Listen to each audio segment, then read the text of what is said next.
नमो भगवते वासुदेवाय। नमो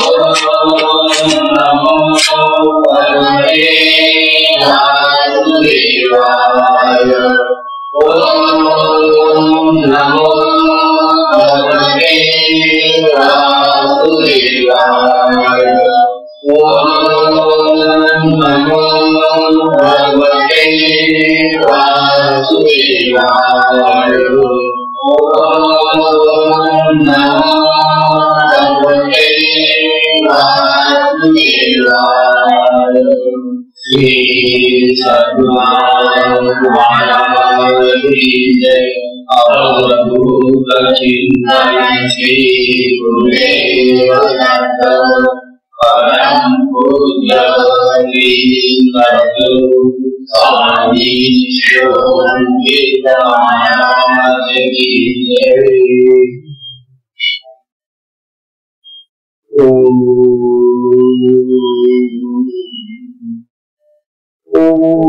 नारायणं पद्महं वशिष्ठं शक्तिशक्तिप्रसदाशरञ्च व्यासं शुकं गौतपदं महान्तं श्रीशङ्कराचार्यस्य पद्मपाणिहस्तामलकं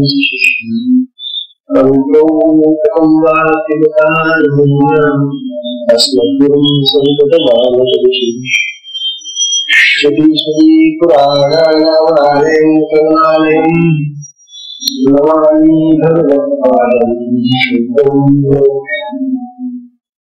शङ्करं शङ्कराचार्यं केशवं बादरायणं सूत्रभाष्यकृतं वन्दे नित्यं शुभं निराभासं निराकारं निरञ्जनं नित्यबोधं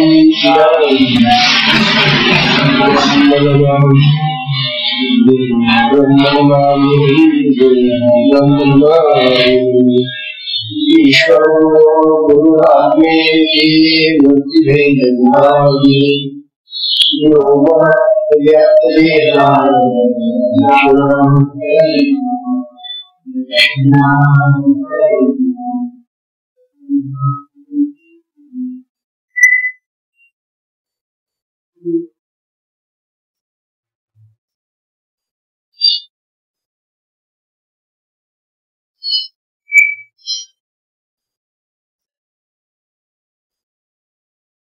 श्री सद्गुरु महाराज की जय। अवधूत चिंतन की गुरुदेव दत्त। परम पूज्य श्री सद्गुरु स्वामी शिवानंद महाराज की जय। परम पूजनीय श्री सद्गुरु स्वामी शिवानंद सद्गुरु महाराज यांच्या असीम कृपा प्रसादाने हा शतकात नागाचा सत्संग सुरू आहे। सत्संगामध्ये विषय चाललेला आहे आता सद्गुरु कृपेने प्राप्त होणारी अवस्था स्थिती। तेव्हा शतकात मार्गामध्ये सद्गुरूची कृपा ही महत्वाची गोष्ट आहे। सद्गुरूंच्या कृपेशिवाय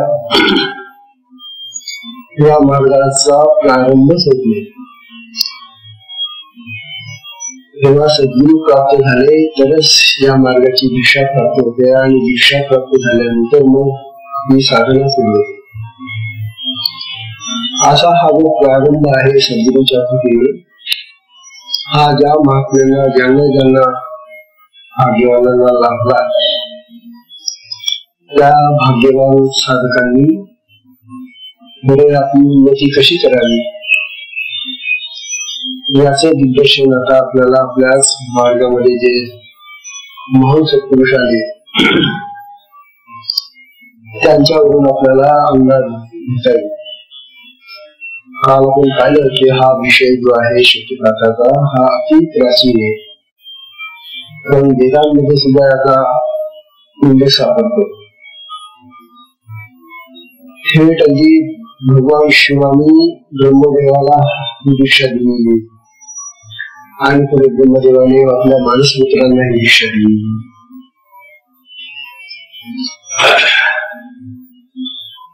अनेक पुराणांमध्ये अनेक प्रकारच्या वेदमंगळामध्ये याचा उल्लेख आहे. आपण असं पाहतो सत्ययुगामध्ये जे ऋषी गेले, ज्या सप्तर्षींची यादी आपण पाठ करतो, या सप्तर्षींमध्ये अनेक ऋषींनी ही दीक्षा घेतली. यामध्ये नारायणांनी सनत कुमारांना दीक्षा दिली, ब्रह्मदेवाला दीक्षा दिली, नारद सनत कुमारांना दीक्षा दिली, गौतम, अंगिरा, भारद्वाज, कपिल, किती नावाची ही सत्ययुगातली नावं.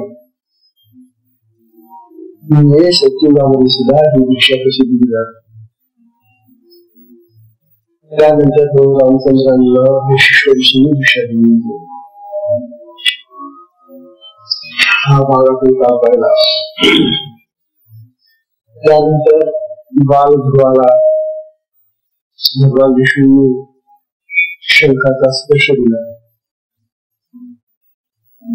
त्यानंतर भगवान दत्तात्रयांनी यजुराजाला आलिंगन दिलं. ही दीक्षा झाली. अशा तऱ्हेने आजपासून काळापासून हा योग मार्ग सुरू आहे.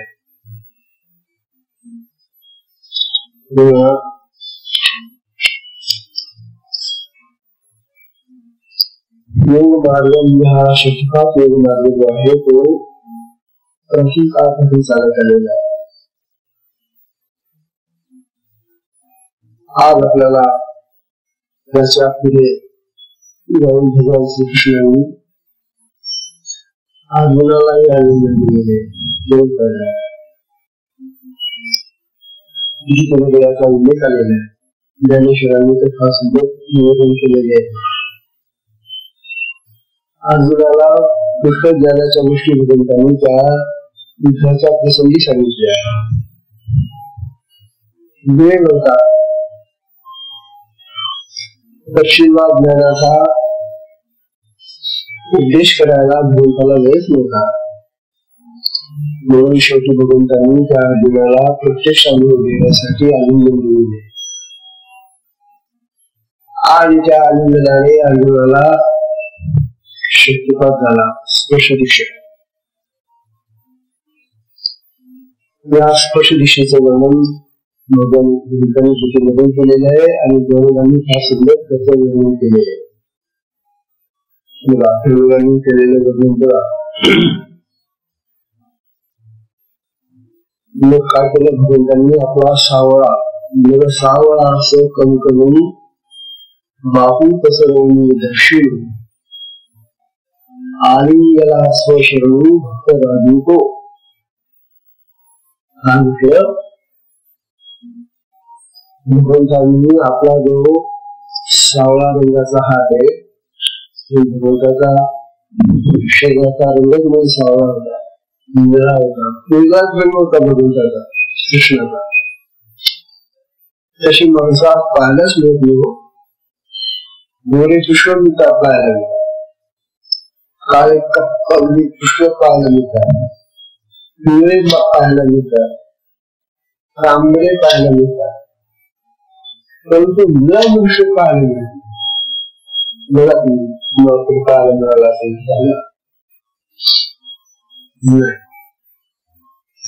हा निळा रंग भगवंतांनी कसं काय घेतला कळत नाही. कारण देवकी वसुदेव याच्या दिवसेच नाही, त्यांनाही हा रंग नव्हता. हा नील वर्ण आहे, हा ब्रह्माचा वर्ण आहे. ब्रह्म जे आहे, आत्मस्वरूप जे आहे ते नील वर्ण आणि तुम्ही काय त्या नील वर्णाला भगवंतांनी आपल्या शरीरावर धारण केलेलं आहे. आणि मग त्या भगवंतांनी त्या अर्जुनाला आपला हा सावळा आणि हातामध्ये कंकण होतं त्यांच्या,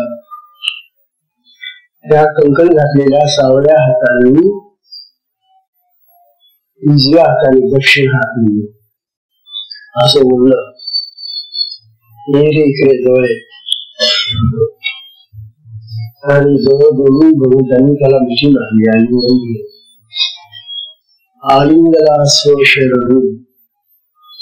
तेव्हा शरण आलेला होता तो भगवंताला. हे भगवंता, मला हे तुझं जे तत्वज्ञान आहे ना, शब्दांनी ते कळतं, पण याचा अनुभव नाही. ते खूप मोठ्याच्या गोष्टी सांगितल्या या वेळेला मला. परंतु मला हे जे तुझं सांगणे आहे याचा अनुभव नाही, मला अनुभवाला येत नाही. असं जेव्हा त्या मुलाने म्हटलं त्यावेळेला त्याला जवळ ओढलं आणि मग त्याला कंकडून मिठी मारली.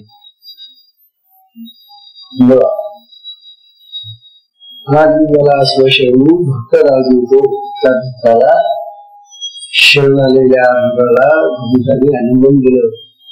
यामध्ये एक गोष्ट निश्चित झाली आहे की ज्या वेळेला आपल्याला दीक्षा घ्यायची असते साधकांना नवीन, त्यावेळेला ही शरणागतीची भूमिका असली पाहिजे, स्वशरण व्हायला पाहिजे,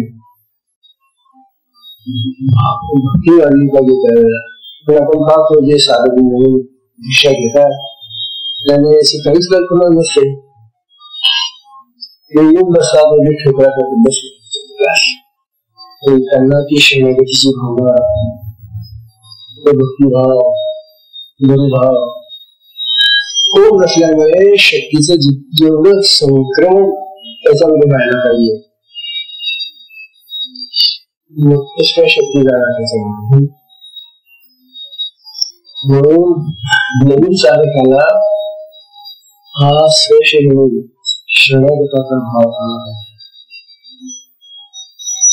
मग पुढे सांगतात बघा काय झालं का, जवळ सांगतायत न पवता जे आहे काखे सु बुद्धी करू बोलणे मागवते व सरणे.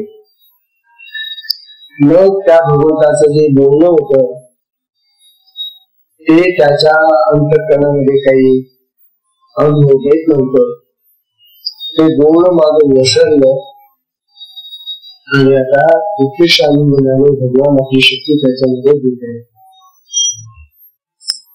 बोलणे मागवते व सरणे असे जे काही येत हे जे त्याला आलिंगन दिलेले आहे, असं जे काय आलिंगन झालं बोला बुद्धीशीही अटक. आता ह्या आलिंगनाने त्या अर्जुनाला जो शक्ती संचार होऊन राहिलेला आहे भगवंताच्या शरीरातून तो वर्णण्याच्या पलीकडचा आहे. बोला बुद्धीला अटक म्हणजे बोला बुद्धीला तो घालता येणारा नाही. आणि म्हणून जेव्हा गुरुची शक्ती त्या शिष्यामध्ये जाते त्यावेळेला ती कशी जाते आणि ती शक्ती गेल्यानंतर मग त्या शक्तीचा अनुभव त्या शिष्याला कसा येतो हे सांगणं कठीण आहे, कारण सगळं सूक्ष्म चाललेलं असतं. म्हणून दीक्षेचा हा जो प्रकार आहे या साधनेमधला फार अगम्य आहे, तो जाणता येत नाही.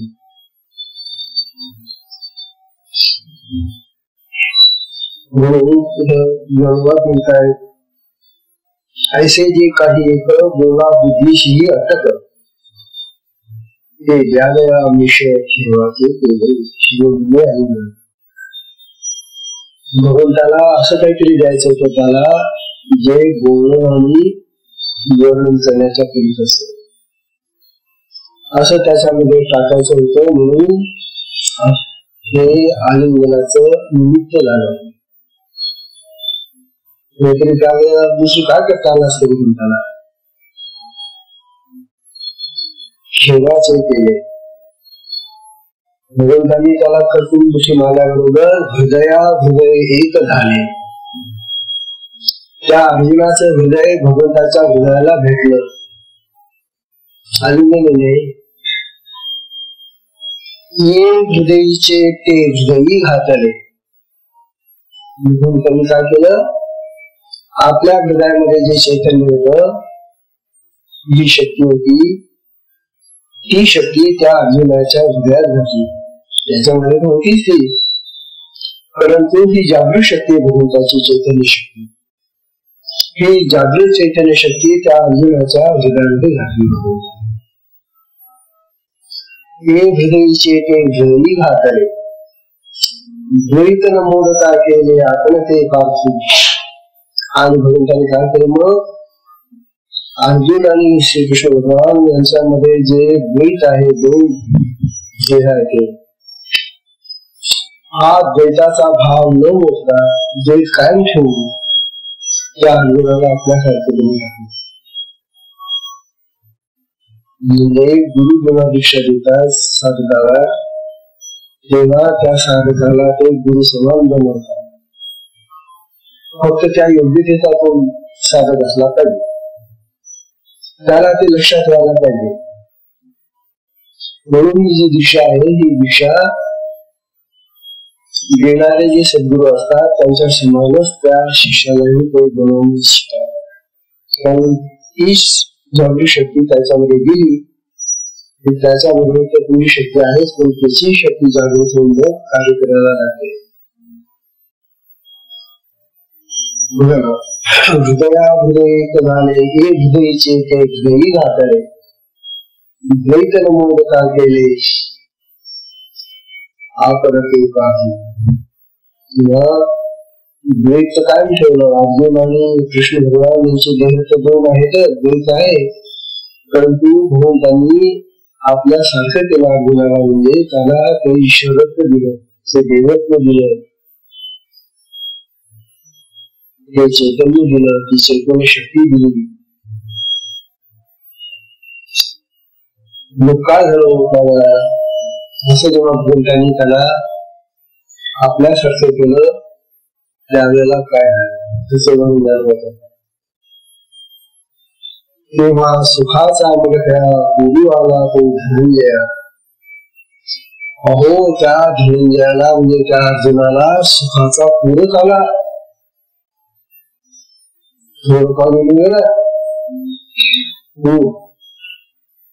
सुखाचा पूर आला त्याच्या अंतकरणामध्ये, अर्जुनाला सुखाचा पूर आला. तेव्हा सुखाचा मुलगा गुरु आला तो धनंजया. तेथ बाळू तरी गुरुनिया ठेला देव. आणि त्या पुरामध्ये मग तो स्वतः बुडाला, पण भगवंतही गुरु गेले त्याला आता भगवान दिसत नाही ना, तो स्वतःला दिसून गेलेला आहे. या चैतन्य शक्तीचा चमत्कारच हा असा आहे की त्यावेळेला तो साधक आपला देवभान विसरून जातो.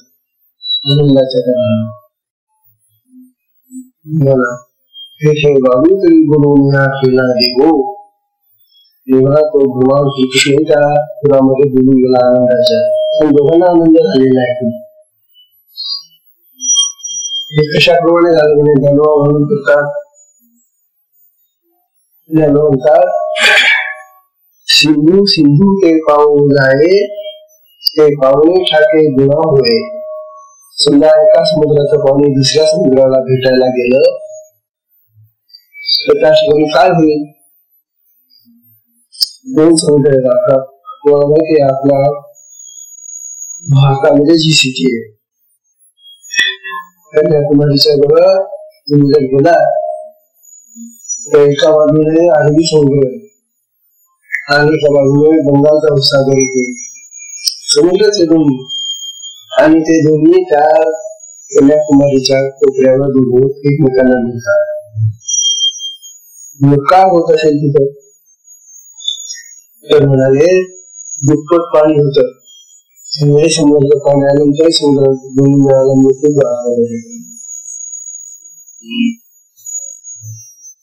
तसं त्या ठिकाणी सिंधू सिंधू हे पाहून जाय, ते पाहुणे ठाके गुन्हा होय. गुन्हामध्ये दुप्पट होते ते पाणी. जरी रिगे पूर्वनीये आकाशही. आणि मग पूर्ण नाही की स्वतःला जागा नाही मिळाला तर त्या आकाशाकडे बघू जात असेल. इतकं पाणी फुटतं त्याच्याने. हे काय समजायचं बाबा, आपल्याला आनंदाचं स्वरूप सांगताय. अर्जुनाला जो आनंद झालेला आहे तो आनंद इतका महापुरासारखा, इतका समुद्राच्या सारखा आहे की मागायचा आनंद. त्याला तो आनंदाचा मावत नव्हता त्याचा देह, इतका आनंद झालेला आहे. परंतु ती वेळ अशी आनंदाच्या उपभोगाची नव्हती. कारण गुरुबाजूंचं सैन्य तयार आहे लढायला, आणि अर्जुनाला लढायला उभं करायचं भगवंताला, म्हणून लगेच भगवंतांनी त्याचं ते आनंदाचं वातावरण पुन्हा थांबवलं.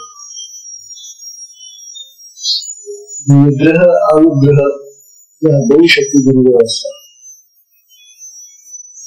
अनुग्रह म्हणजे शक्ती देणं आणि त्याला अनुग्रहित करणं, आणि ती शक्ती त्यावेळेला अयोग्य आहे, त्यावेळेला देणं योग्य नाही असं जर गुरुला वाटलं तर ती शक्ती पुन्हा काढून त्याला निग्रह म्हणतात. एखाद्या शिष्याची शक्ती गुरुला जर वाटलं की याला ती उपयोगाची नाहीये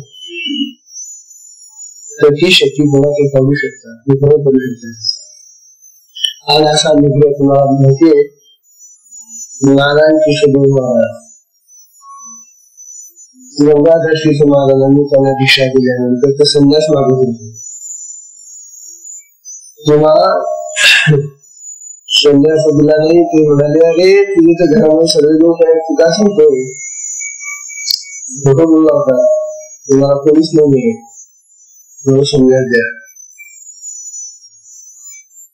तेव्हा नारायण सांगतात ते संन्यास सुधारा नाहीच नाही, परंतु त्याच्या घरामध्ये त्याची पत्नी आहे, लग्न झालेले आहे, आणि म्हणून आता संसार बुडून नये.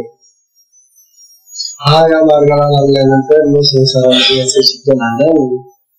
म्हणून गंगाधर श्री महाराजांनी निग्रहाने त्याची शक्ती थांबवून ठेवली. आणि किती वर्ष थांबवून ठेवली? 15 वर्ष चालू. 15 वर्ष, साडे 15 वर्ष त्याला क्रिया झाल्या नारायण.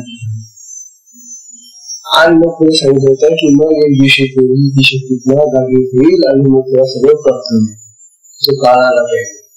आणि मग पुढे तो झालेले त्यावेळेला गुरुदासजी तुम्हाला ध्यान नाही. हे असं निग्रह आणि अनुग्रह या दोन्ही शक्ती गुरुसाठी असू शकतात.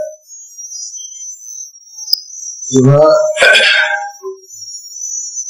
त्या ठिकाणी भगवंतांनी अर्जुनाला अनुग्रह तर दिला, आनंद दिला, भक्तात आनंद झाला दोघांना. परंतु आता हा प्रसंग असा आहे की आपल्याला आनंद करण्याचा नाही, आणि हा असा आनंदामध्ये झोप राहिला तर मग पुढे त्याचा पक्ष राहत लावलाय बंद केलं ते सगळं निग्रह केला. आणि अर्जुनाला अर्जुन होता तसा बनवला. ही सामर्थ्य सद्गुरू तसे त्या दोघांचे लढे दोघा लावले जाणारी हो हिंदू श्री नारायणे विष्णू आहे. मी त्याचे वर्णन केलेले आहे की त्याच्या आनंदामध्ये सगळं विश्व घेऊन गेले होते. आनंद त्याला झाला होता आणि दोघांनाही आनंद झालेला होता. असो जेव्हा जानवांचं हे वर्णन आहे ते आपण करण्यात असूया. कंकणांनी स्थित असलेला आपला शामुग्रनाचा उजवा हात पुढे करून आपल्या शरण आलेल्या भक्तराज अर्जुनाला श्रीकृष्णांनी आलिंगन दिले. बुद्धीला आणि शब्दाला आकलन न झाल्याने जेथे बोलणे खुंटून जाते ते स्वरूप अर्जुनाला देण्याकरिता देवांनी आलिंगनाचे निमित्त केले. दोघांची हृदय एकमेकांना भिडली. श्रीकृष्णांनी आपल्या हृदयातील ज्ञान अर्जुनाच्या हृदयात घातले. ही ज्ञान शक्ती आहे ती ज्ञान शक्तीच्या अर्जुनाला दिली. देवभक्तांचे द्वैत न मोडता म्हणून त्यांनी अर्जुनाला आपल्यासारखे करून सोडले. एका दिव्याने दुसरा दिवा लावल्यावर जसे द्वैत कायम राहून ऐक्य मोडत नाही, दिवे तर दोन दिसतात, परंतु या दिव्याने त्या दिव्याला प्रकाश दिलेला आहे, मग ते दोन्ही दिवे सारखे होऊन जातात. मग पहिला कोणता मागचा कोणता हा भाव त्या ठिकाणी उरत नाही. द्वैत कायम राहून ऐक्य बोलत नाही. तसाच प्रकारे अर्जुनाचा होऊन पासाला भागवत स्वरूप केले. मग त्यावेळी अर्जुनाला त्या आनंद सुखाचा अनुभव आला. त्या पुरात भगवान सर्व व्यापक असूनही त्या बुडून गेले. समुद्राला समुद्र मिळाल्यावर पाणी दुप्पट वाढते, त्या वाढीमुळे आकाशही व्यापून जाते. जसे श्रीकृष्ण आणि अर्जुनाचे आनंदाचे प्रेम दोघांनाही आवडेना. हे कोणी जाणार आहे, हा काय सांगणार. सर्व विश्व नारायण भी कोणी दिवस जाणलेला असे हे त्यांचे वर्णन आहे. आता स्वतः ज्ञानेश्वरांना ज्ञानोबांना ही दीक्षा कशी मिळाली ते सांगतो. ज्या ज्ञानोबांनी या दीक्षेचं खूप वर्णन केलेले आहे. ज्ञानेश्वरीमध्ये जिथे जिथे त्यांना वेळ मिळेल, जिथे जिथे संधी सापडेल, त्या वेळेला त्या मार्गाचा त्यांनी उल्लेख केलेला आहे. आता ज्ञानेश्वर महाराजांना त्यांचे गुरु म्हणजे त्यांचे मुख्य गुरु निवृत्तीनाथ महाराज यांच्याकडून ही दीक्षा झालेली. श्री संत निवृत्तीनाथांना श्री सद्गुरु स्वामी गणिनाथांनी मी शक्तिपा दीक्षा देऊन कृतार्थ केले.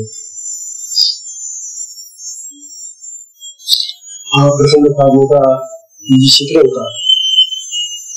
हिंदी होती लहान, ते फार मोठे होते. आणि ती मुलं आपलं हे जे नाशिकच्या पुढे तीर्थक्षेत्र आहे ना,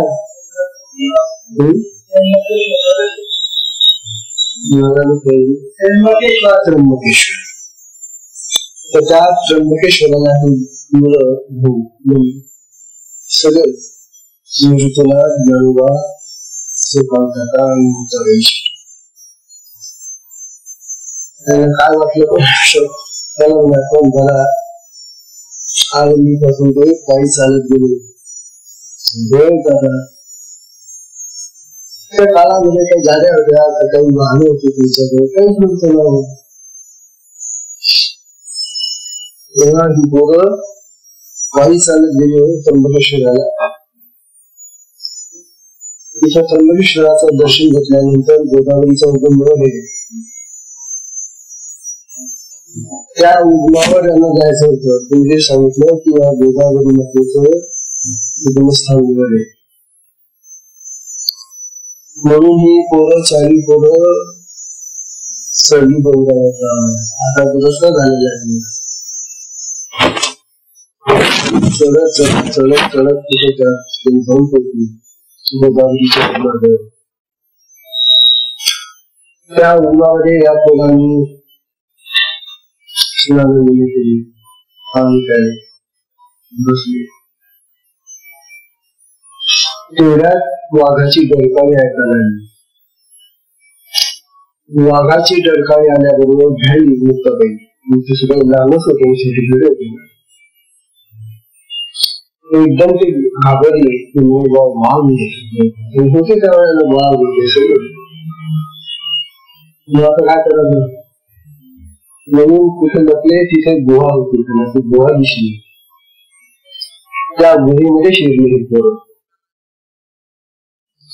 गुहेमध्ये शिरले तर तिथे एक तपस्वी बिचारा साधना करत होता गणीला.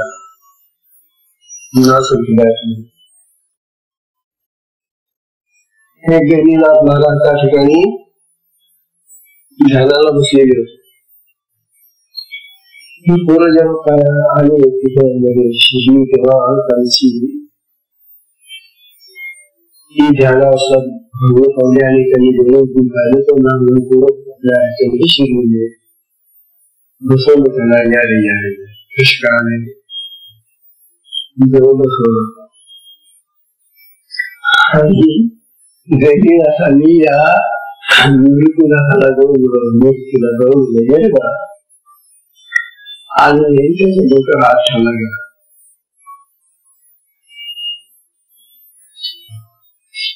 निवृत्तीच्या डोक्यावर हात ठेवल्याबरोबर त्याला त्या ठिकाणी एकदम शक्ती प्रार्थनेसारखं आणि हे आणि ते तिथं ध्यानाला बसून गेलं. अशी ही निवृत्तीनाथांची शक्तिपादीक्षा त्या गुढीत झालेली आहे. गणनाथ हे ना संपूर्णातले नाथांना ही शक्तिपादीक्षा आहे ती व्यक्त भगवंतांनी दिलेली आहे. देवाचा समज झालेला आहे. तेव्हा निवृत्तीनाथांना ही दीक्षा झाली आणि मग पुढे निवृत्तीनाथांनी पाहिलं की आपल्याला हे अभिनव जे दिलेलं आहे हे आपण आपल्या सगळ्या भावांना वाटून द्यावं आणि म्हणून निवृत्तीनाथांनी गंगाविषयी सिद्धांतांना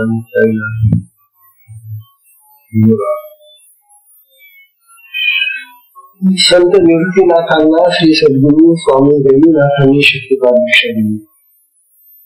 कृतार्थ केलं त्यांना. निवृत्तीनाथांनी ज्ञाननाथांना म्हणजे ज्ञानवांना शक्तिपाद दीक्षा दिली व त्या दीक्षेचे महत्व पुढीलप्रमाणे सांगितले. बघा गणनाथांनी त्याला उद्देश केलेला आहे आणि तोच उद्देश पुढे निवृत्तीनाथांनी ज्ञानवांना सांगितला.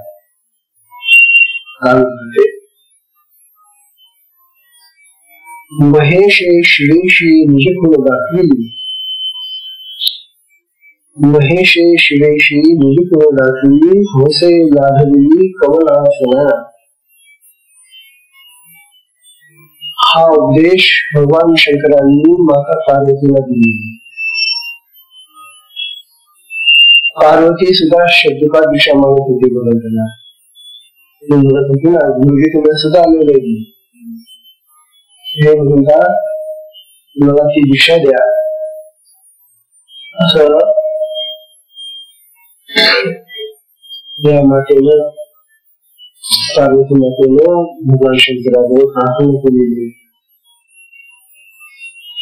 तेच इथं म्हणतात बघा महेशे श्रेयशी निजकुल दाखविली होसे लाभविली कमलासना. ही कमलासना जी आहे शक्ती तिचा लाभ भरवला भगवान शिवांनी त्या माता पार्वतीला तो लाभ दिला.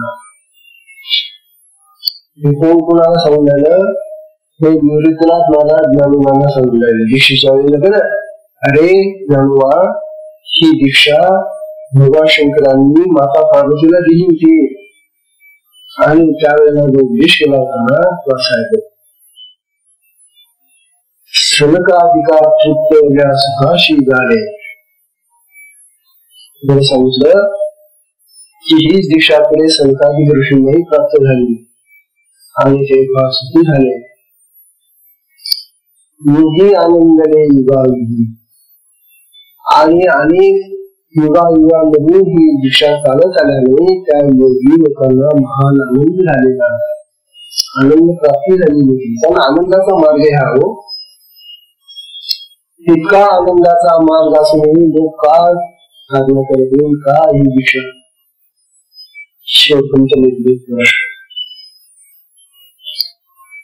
तेव्हा निवृत्तीनाथ महाराज ज्ञानोबांना सांगितले की अरे हा आनंदाचा मार्ग आहे आणि युगायुगामध्ये चालत आला आणि योगी लोक फार आनंदाने ही साधना करत आलेले आहे. सनकादिक ज्या सुखेशी झाले योगी आनंदले युगायुगी हेची मद केले करतळामळ निवृत्ती कृपाळ काय म्हणतात जे युगायुगामधून योगी लोकांना प्राप्त झालं तेच मला माझ्या सद्गुरु निवृत्तीनाथांनी प्रत्यक्ष अनुभवाने तो करत तळावर असलेल्या ओळ्याप्रमाणे आपल्या हातावर आवळा ठेवला सुद्धा आवळा स्पष्ट दिसतो ना, त्याला म्हणतात करतळ आंबळ. आंबळ म्हणजे आवळा. तळा हातावर आवळा ठेवला असताना तो आवळा जसा स्पष्ट दिसतो, तितकं स्पष्ट ज्ञान, स्पष्ट आनंदाचं साधन मला प्रत्यक्ष माझ्या सद्गुरू निवृत्तीनाथांनी दिलं. मला याची मदत केली. करतळामुळे निवृत्ती कृपाळ काय वाण. तेव्हा माझे सद्गुरू निवृत्तीनाथ त्यांची कृपेचं वर्णन मी काय करू. हा दिल्ली प्रेमी काय आनंद आहे हा. आणि आज आपण पाहून झालो बंधू प्रेमाचे काही नमुने.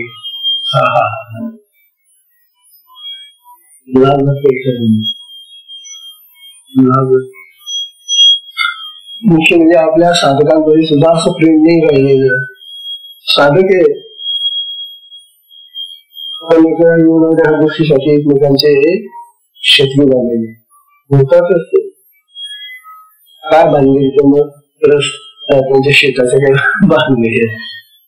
अरे त्याला दोन खूप त्याला देखा तू दे काय त्याच्यामध्ये त्याच्यासाठी ते कोण करायची भांडे करायची. तात्पर्य असं की माणसांना तो भाव येईल. गुरु लाभले, शक्तिपात झाला, आनंद मिळाला, शक्तीच्या क्रिया आल्या, परंतु त्याचा उपयोग काय केला.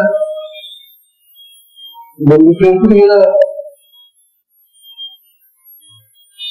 अशा युगामध्ये बंधू प्रेम नष्ट झालं.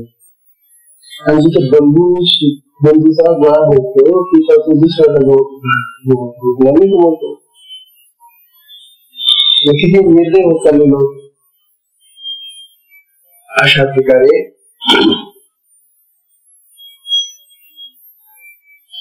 तेव्हा त्याची मदत केली. करत मृत्यू प्रकार काय माझ्या मृत्यूनाशांनी घेऊन मला ही स्पष्ट अशी शिक्षा देऊन मला धन्य केले. त्यांचं वर्णन काय करून त्यांची कृपा प्रसादाने प्राप्त झालेलं हे जे धन आहे त्या धनाचं वर्णन मी कसं करू असं म्हणून आहे. बघा श्री शिवशंभू महेशांनी शक्ती संक्रमण करून पार्वतीला स्वात्मानुभव दिला व मीच ते परमात्म तत्व आहे असा आत्मसाक्षात्कार त्या पार्वतीला करून दिला. पार्वती या भ्रमात होती की आपले जे त्याचे आहेत भगवान शिव हे कोणी देव आहे. देव आहे तिला माहिती होतं की हे देव आहे, परंतु हेच परमात्म तत्व आहे, ब्रह्मस्वरूप आहे हे तिला माहिती नव्हतं. आणि बऱ्याच वेळेला असंच होत. लग्न तर करतात ते, पण लग्नामध्ये ही जी स्त्री आहे ती देवता आहे आणि हा जो मुलगा आहे तो देव आहे. हे देव देवीच नातं ते विसरून जातं. तसंही दोघांमध्ये एकच शक्ती आत्मतत्व आहे. पण यात कधी भांडण असतं का. लग्न सगळी भोवती पाहणार कसे वागतात कसे जातात. काय झालं लग्नाला दिसतो. तात्पर्य असं की भगवान शिवांनी पार्वतीला हा प्रत्यक्ष अनुभव दिला. हे पार्वती हे परमात्म तत्वाचे हे अनुभव आणि म्हणून शक्तिपात दिशा दिली पार्वतीला आणि तिला आपल्या परमात्म तत्वाचा ब्रह्मतत्वाचा अनुभव प्राप्त करून दिला. तेव्हा शक्ती संक्रमण करून पार्वतीला स्वात्मानुभव दिला व मीच ते परमात्म तत्व आहे असा साक्षात्कार घडवला. त्यांनी ब्रह्मदेवास प्राप्त करून दिला होता. हाच अनुभव ब्रह्मदेवालाही त्यांनी दिलेला आहे. ब्रह्मदेवालाही योगाशिवाची दीक्षा आहे. बरं, हेच ज्ञान परंपरेने संकादिक ऋषींनी प्राप्त झाले होते. त्यामुळे त्यांना निरतिशय सुख प्राप्त होऊन ते तृप्त झाले. याच मार्गाने अनेकानेक योगी युगायुगातून परमात्म तत्वाची प्राप्ती करून घेऊन आनंदी झालेले आहेत. निवृत्तीनाथांनी अत्यंत कृपाळू होऊन शक्तिपात दिशा देऊन हेच ज्ञान रहस्य तळहातावरील आवळ्या इतके स्पष्टपणे मला प्राप्त करून दिले असं ज्ञानोबा म्हणतात.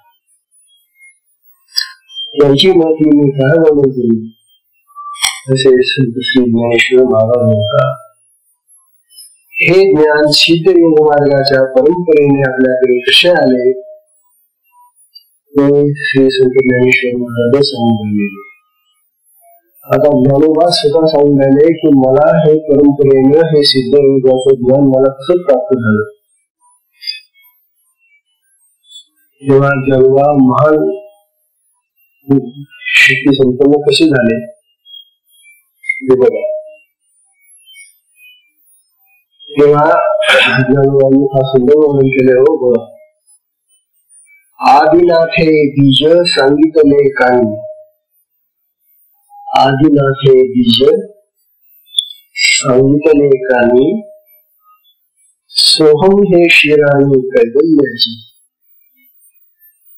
सोहम हे शिराणी कैवल्याची. आदिनाथे बीज सांगितले कानी. आदिनाथ जे होऊन गेले भुवाशिव, त्यांनी हे कैवल्याचं बीजच का कानामध्ये सांगून टाकलं. काय माहिती का तुम्हाला बीज? बी पाहिलं का तुम्ही? कैवल्याचं मोक्षाचं बी. हे बीज म्हणजे सोहम. सोहम हा मंत्र कैवल्याचं बीज आहे बघा. सोहम म्हणजे सा अहम. सा म्हणजे ते म्हणजे ते ब्रह्म, ते आत्मतत्व. अहम म्हणजे मी, ते ब्रह्म मी आहे. सोहम म्हणजे ते ब्रह्म मी आहे, मी ब्रह्म आहे, मी ब्रह्म आहे.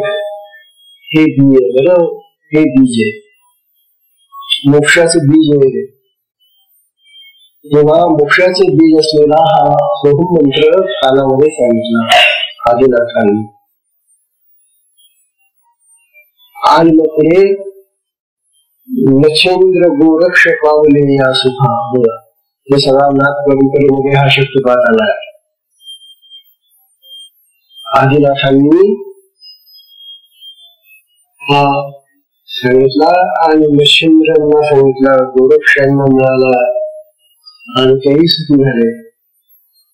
उदगल्या आशंका ज्ञानाची आणि मग ज्या आशंका त्या सगळ्या नष्ट होऊन ज्ञान प्राप्त झालं. त्यांना ज्ञान प्राप्त झाले.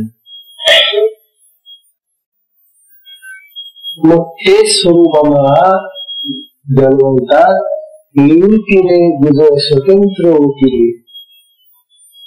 माझ्या सद्गुरु निवृत्तीनाथांनी तेच गुज म्हणजे ते बीज, ते गुप्त रहस्य शक्तिपाताचं तेच माझ्यामध्ये ओतलं. निवृत्तीने गुज स्वतंत्र होतीले अपार पावले सिद्ध पंथे. हा सिद्ध पंथ आहे. शक्तिपात मार्ग हा सिद्धयोग आहे, सिद्ध पंथ आहे. आणि या सिद्ध पंथाने आतापर्यंत अनेकांना हा लाभ दिलेला आहे. अपार पावले सिद्ध पंथे. हे आत्मज्ञानाचं स्वरूप अनेक लोकांना, अनेक योग्यांना प्राप्त झालेले आहे.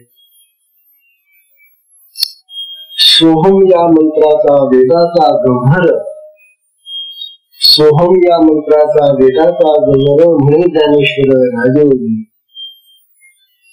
तेव्हा म्हणतात की हा आत्मज्ञानाचा प्रकाश त्या सोहम मंत्रामुळे माणसामध्ये प्रकाशित झालेला आणि मी राजयोगी झालो. योगीराज झालो असं ज्ञान स्वतः आपल्या मुखाने आपल्याला गुरुपासून प्राप्त झालेल्या त्या शक्तिपात मार्गाने प्राप्त झालेल्या साधनेने म्हणताय.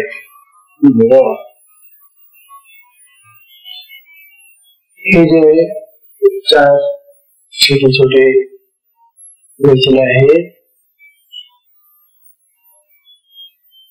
त्याचा अर्थ असा. आदिनाथ भगवान शंकर सोहम हा शक्ती संक्रमणाचा बीज मंत्र कैवल्याची खून म्हणून सांगितलं आणि ही खून त्यांनी आधी पार्वतीला सांगितली. तिला धन्य केलं पार्वतीला आणि मग पुढे अनेकांना तो मंत्र दिलेला आहे, तो शक्तिपात दिलेला आहे. म्हणजे हे मंत्र सामर्थ्याने शक्तिपात करत होते. आपल्या साधनेमध्ये चार पद्धतीने हे शक्तिपात होत ना. त्यात मंत्र आहे म्हणून मंत्राच्या माध्यमामध्ये शक्ती जाते आणि हा जो मंत्र ते सामान्य नाही, सोहम मंत्र देत होते ते. बघा ना, कैवल्याची खून म्हणून मंत्र बीज सांगितलं सोहम. आदिनाथाकडून मत्स्येंद्रनाथांना ते मिळालं, मत्स्येंद्रनाथांकडून गोरक्षनाथांना ते प्राप्त झालं आणि हे शक्तिपात दीक्षा मिळाली. त्यामुळे ते सुखरूप झाले. या दीक्षेने त्यांच्या सर्व शंका मारून गेल्या. तर प्रत्येक दीक्षेच्या पूर्वी ज्या अनेक शंका असतात त्या सगळ्या शंका संशय नष्ट होऊन गेले. एकदा अनुभूती आली की शंका नष्ट होते. हा नियम आहे बघा. आपल्या मनामध्ये ज्या अनेक प्रकारच्या शंका कुशंका संशय असतात ते संशय तोपर्यंत असतात जोपर्यंत आपल्याला अनुभव येत नाही. प्रत्यक्ष अनुभव आल्यानंतर मग ती शंका राहत नाही, शंका नष्ट होते. आणि हा अनुभवगम्य मार्ग असल्यामुळे या मार्गाने अनुभवाला रे आला हे सगळ्या शंका निवृत्त होतात. मग कोणाला विचारायची काही गरज नाही. म्हणून आपल्या मार्गामध्ये कोणाला काही विचारण्याचा फारसा राहतच नाही. त्यांची शक्ती सगळं करत असते ना. तू काय करतोय रे, आपल्या हातून चुका होतो काही करताना. हे शक्ती तर सर्व जगाची ती जननी विश्व जननी ती ज्ञानवती आहे. तिच्या हातून एक सुद्धा चूक होत नाही, परमात्मा काही होत नाही. आणि म्हणून तेव्हा ती जेव्हा कार्य करायला लागते आपल्या शरीरामध्ये त्यावेळेला तिच्या हातून कुठलीही चूक होत नाही. आणि मग आपल्या मनामध्ये चित्तामध्ये असलेल्या ज्या अनेक प्रकारच्या शंका संशय असतात ते फार नष्ट करून जातील. असा प्रकारे बाबा तेव्हा या दिशेने त्यांच्या सर्व शंका मारून गेल्या.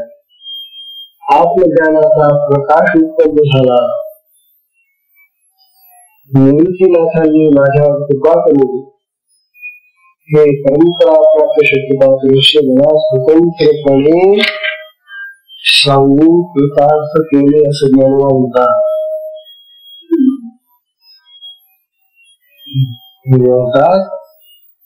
माझ्या सद्गुरूंनी मला स्वतंत्रपणे एकीकडे बोलून अनुभव रहस्य सांगितले. या सिद्धयोगाच्या पंथाने हजारो योगी कृत्य झालेले आहेत.